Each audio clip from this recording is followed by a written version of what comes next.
High साथीहरू, आजको मेरो ब्लग अमेरिकातिरको। सबैभन्दा पहिला सेक्युरिटी चेक गरेर हामीले लगेजहरू वे गरायौँ। इमिग्रेसन पार गरेर हामी फ्लाइटतर्फ लाग्यौँ। स्क्रिनमा टेकअप हेर्दा हेर्दै बिस्तारै हामीले काठमाडौँ छोड्यौँ। प्लेन उडिसकेपछि युटिलिटिजहरू पनि दियो। एकैछिनपछि हामीलाई स्न्याक्स र जिन्जर एल दियो। काठमाडौँदेखि दोहा 5 घन्टाको फ्लाइट हो, त्यही भएर मैले मुभीहरू हेर्न थालेँ। त्यतिकैमा काठमाडौँ र दोहाको मिड पोइन्टमा पुग्यौँ। एकैछिनमा हामीलाई डिनर पनि दियो। डिनरमा चिकन करी र राइस थियो, यो एउटा बन पनि थियो, अनि अब यहाँ काबुली चना साँधेको पनि छ यसमा, र लास्टमा डेजर्ट पनि छ। टी कफीहरू पनि दिएर हुन्छ र साथमा मैले कोल्ड ड्रिङ्क्स नै लिएँ। डिनर खाएर भ्याउँदा नभ्याउँदै माथिबाट दोहा पनि देखिन लाग्यो। अब हामी दोहामा ल्यान्ड भयौँ। हामी बाहिर निस्किँदै राम्रो सर्भिसको लागि क्रिउलाई धन्यवाद दिँदै बाहिर निस्कियौँ। दोहा पुगिसकेपछि त्यहाँको सेक्युरिटी चेक गर्दै हाम्रो 4 घन्टाको मात्र ट्रान्जिट भएको हुँदा एकैछिन दोहा एयरपोर्ट घुमघाम गरेर आफ्नो गेटतिर लाग्यौँ। दोहा एयरपोर्ट त घुम्ने ठाउँ कति रमाइलो रहेछ, भित्र त कति रमाइलो। यो हेरी त आफ्नो देशको एयरपोर्ट त कति सानो लाग्दो रहेछ। चारैतिर घुम्न पनि टाइम पास गर्न पनि कति आनन्द लाग्दो रहेछ। घुम्दा घुम्दै छोरीलाई भोक लाग्यो रे, उसले बर्गर किङबाट बर्गर र नगेट्स किनेर खान लागि। अब हाम्रो युएसतिरको फ्लाइटको टाइम भयो। यतिकैमा हामीले अब सेक्युरिटी चेक गरेर युएसको प्लेनतिर लाग्यौँ। प्लेनभित्र आफ्नो सिटहरू खोज्दै ह्यान्ड क्यारीहरू थन्क्याउँदै अब सेटल डाउन भयौँ। सिट चाहिँ हाम्रो विन्डो सिट परेको हुँदाखेरि बाहिरको सिनहरू हेर्दै जाँदा रमाइलो भयो। यसै गरी हाम्रो प्लेन टेकअप भयो र हामी अमेरिकातिर लाग्यौँ। टेकअप भएको एकछिनपछि हामीलाई ट्राभल इम्युनिटी प्याकेज दियो। त्यसमा हेडफोन, मोजा, टुथब्रस, सानो टावेलहरू थियो। एकैछिनपछि हामीलाई खाना पनि ल्याइदियो। खानामा सेम अघि नैको जस्तो खाना थियो, तर यसमा चाहिँ नि सलाद चाहिँ योगर्ट मिसिएको सलाद र स्विट डिस थियो, र एकछिनमा फेरि यो बिस्कफ र नेपकिन पेपर पनि दिए। दोहादेखि युएस फेरि 14 घन्टाको फ्लाइट हुँदा मैले टाइम पासको लागि फेरि अब जति मुभीहरू छ त्यो सबै रिपिट गर्दै हेर्दै गर्न लागेँ। मुभी मात्रै कति हेरौँ भनेर बेला बेलामा आफ्नो ट्राभल म्याप पनि खोलेर कता पुगेछ भनेर यसो बेला बेलामा हेर्दै पनि गर्थेँ मैले। हाम्रो चाहिँ लामो ट्राभल भएको हुँदाखेरि हाम्रो सेकेन्ड मिल पनि ल्याइदियो। सेकेन्ड मिलमा चाहिँ नि यहाँ पहिलाभन्दा डिफ्रेन्ट छ।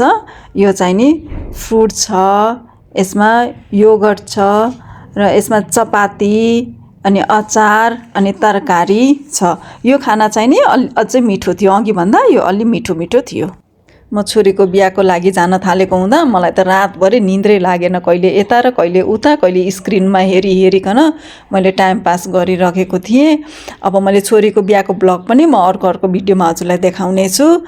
यस्तै गरी हेर्दै हेर्नु न बिहान पनि भइसक्यो। कहिले स्न्याक्स ल्याइदिन्छन्, कहिले ड्रिङ्कहरू ल्याइदिन्छन्, कहिले टी कफी ल्याउँछन्, गर्दा यस्तै गरी टाइम बितिराखेको थियो। हेर्दै बिहान भयो र अब हामी युएस पनि पुग्न लाग्यौँ। मैले म्यापमा हेर्दैछु, यता हेऱ्यो उता हेऱ्यो, घडी म्यापमा हेऱ्यो, कुन बेला आफू पुगिएला भन्ने भइसक्यो। यति लामो ट्राभल गर्दा त खुट्टा पनि दुखेर छटपट भएर आफूलाई यताउता अरू पेसेन्जरहरूलाई पनि हेर्छु, आफूलाई हेर्छु, छोरी पनि थिए सँगै, छोरीलाई पनि हेर्छु, गर्दै अब हामी पुग्न लाग्यौँ। आफू यताबाट चिसोको मौसममा गएको, त्यहाँ त झन् माथिबाट हेर्दा त आइस स्नो परेको रहेछ मजाले।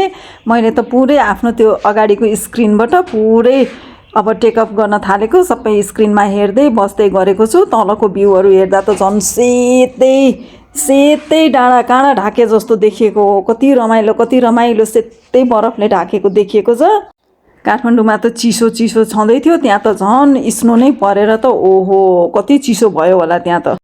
यस्तो चिसोमा केटाकेटीहरू छोरीहरू बाहिर लिन आएका होलान् एयरपोर्टमा। यस्तो चिसोमा छोरीको ठाउँबाट त झन् 3 घन्टा टाढा रहेछ एयरपोर्ट।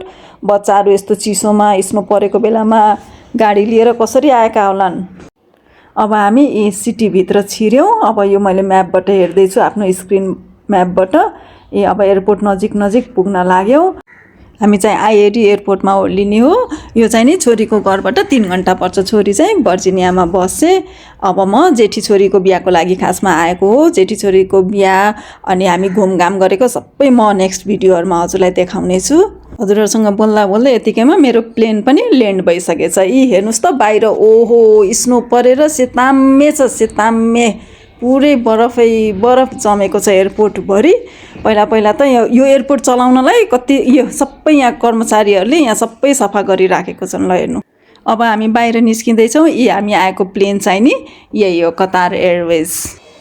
प्लेन ल्यान्ड गरिसकेपछि अब हामी बाहिर निस्क्यौँ। बाहिर निस्किएर अब हामीले यहाँको इमिग्रेसनहरू चेक गराएर, इमिग्रेसन चेक गरिसकेपछि अब लगेज सगेज लिएर हामीहरू बाहिर निस्क्यौँ। बाहिर निस्किँदा त मेरो जिन्दगीको सबैभन्दा ठुलो सरप्राइज पो रहेछ। मेरो दाइ भाउजूसित 30 वर्षपछिको भेटघाट भयो। 30 वर्षपछि भेटेर त म साह्रै भावुक भएँ, मेरो आँखाबाट आँसु पनि आयो। र मेरो जेठी छोरीलाई मैले 5 वर्षपछि भेटेँ, मेरो कान्छी छोरीलाई 3 वर्षपछि, र पहिलोचोटि मैले कान्छो ज्वाइँलाई पनि भेटेर साह्रै खुसी लाग्यो। अनि हामीहरू त्यहाँ एयरपोर्टमा एकछिन चिया कफी सफी खायौँ र फोटोसोटो खिचखाच गरेर लगेजहरू फेरि आफ्नो आफ्नो गाडीमा राखेर हामीहरू घरतिर लाग्यौँ। मेरो छोरीको बिहेमा आएको हुँदा बिहेको, डिसी घुमघामको, भर्जिनिया घुमघाम गरेको फोटो भिडियोहरू चाहिँ नि म बाँकीका भिडियोहरूमा म हजुरहरूलाई देखाउने छु। By by.